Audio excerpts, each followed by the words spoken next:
Welcome today to systemize your work schedule. In the office, usually you have lots of things to do and not enough time, and so we're going to talk a little bit about some things that you can do to gain some time and maybe even to move some things off of your work plate, as it were.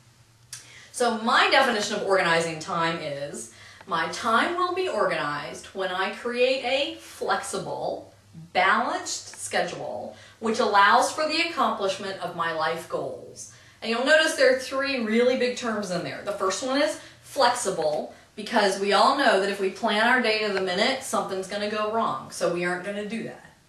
We want it to be balanced, and I don't mean perfectly balanced, 50% home, 50% work kind of balanced.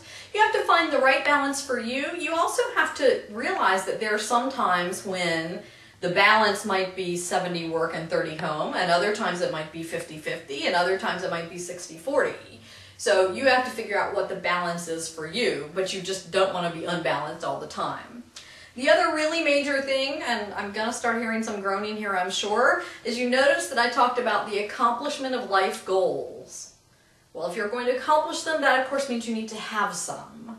So that means one of the first things you're going to do is have to look at life goals and think in terms of your professional, your personal, your physical, your family, your relational, whatever. And that's a whole nother topic that we're not going to address here. But in order for you to really come to a schedule that's going to work for you, you have to know what your goals are. Otherwise, you really don't know how you're going to get there because you're not sure where there is. So I'm going to start with a quote by Dr. Wayne Dyer. He says, "You leave old habits behind by starting out with the thought, I release the need for this in my life."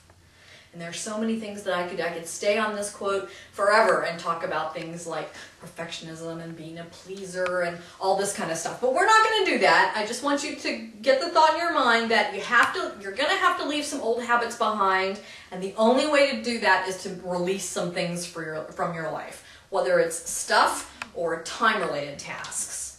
Now, you'll know if you've listened to some of my other seminars that I talk a lot about boundaries, choices, habits, internal clutter, external clutter, and stuff flow. And if you haven't learned about those, you can download the audio from my website called Stop Letting Stuff Overwhelm You. And it goes in depth about that, not only from the perspective of stuff, but also from the perspective of time. And I know that time is a very nebulous concept. We'll talk a little bit later on how to bring that a little bit closer to reality.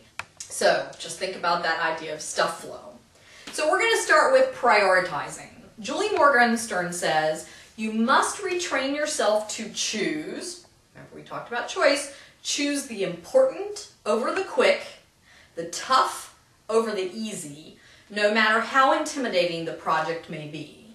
So choice, it's hard, and some of you are going to say, but I don't have a choice, and I'm going to say, but you always have a choice, you just may not like the choices that you have.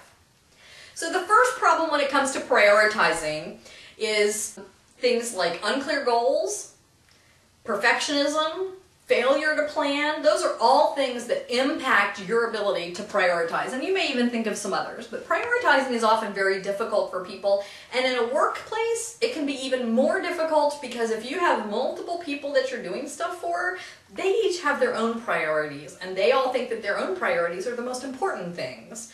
We look forward to hearing from you if you have organizing challenges that you would like help with.